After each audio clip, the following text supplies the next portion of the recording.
Le R&B n'est pas mort, c'est juste toi qui dors. Aujourd'hui, on va parler de 5 choses à savoir sur Naomi Sharon, la First Lady du label de Drake, OVO Sound. Suddenly, my heart is yours. Donc Naomi Sharon, c'est une chanteuse, auteure-compositrice. On va dire que son univers musical varie entre le R&B alternatif, la pop pour avoir écouté son dernier projet, mais aussi l'afro.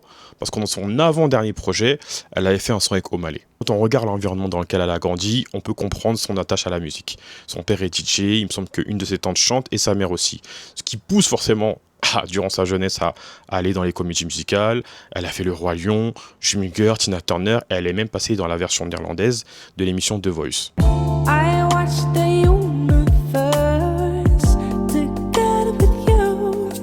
Le titre de Moon sortira en 2019 et celui-ci deviendra l'un des premiers singles de Naomi Sharon qui va explorer des thèmes comme la vulnérabilité, l'acceptation de soi et la guérison émotionnelle.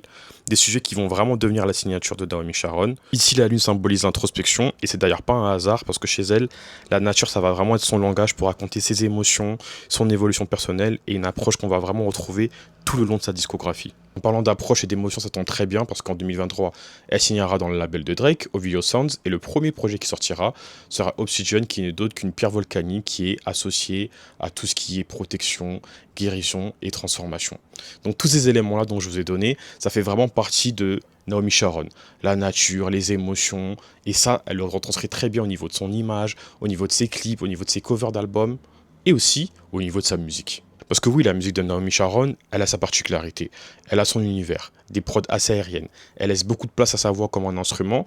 Et même certains de ses sons commencent souvent par sa voix d'abord. Et après, en plein milieu de la musique, les prods vont arriver. Que ce soit afro, R&B alternatif ou pop, ça va être toujours un univers qui est vraiment assez aérien. Et comme je vous l'ai dit, tout ça, ça se calque son univers de douceur, des émotions, de la nature. En vrai, il n'y a pas de hasard avec elle. Eh bien tant mieux, parce qu'il n'y a pas non plus de hasard chez RVA.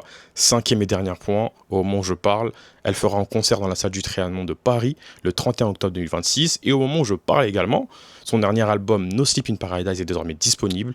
Et je vais terminer cette vidéo en vous proposant un son. Les gars, un mélange entre douceur et amertume. Malheureusement, c'est ce qui par moment peut symboliser certaines de nos relations. Bittersweet. Can we just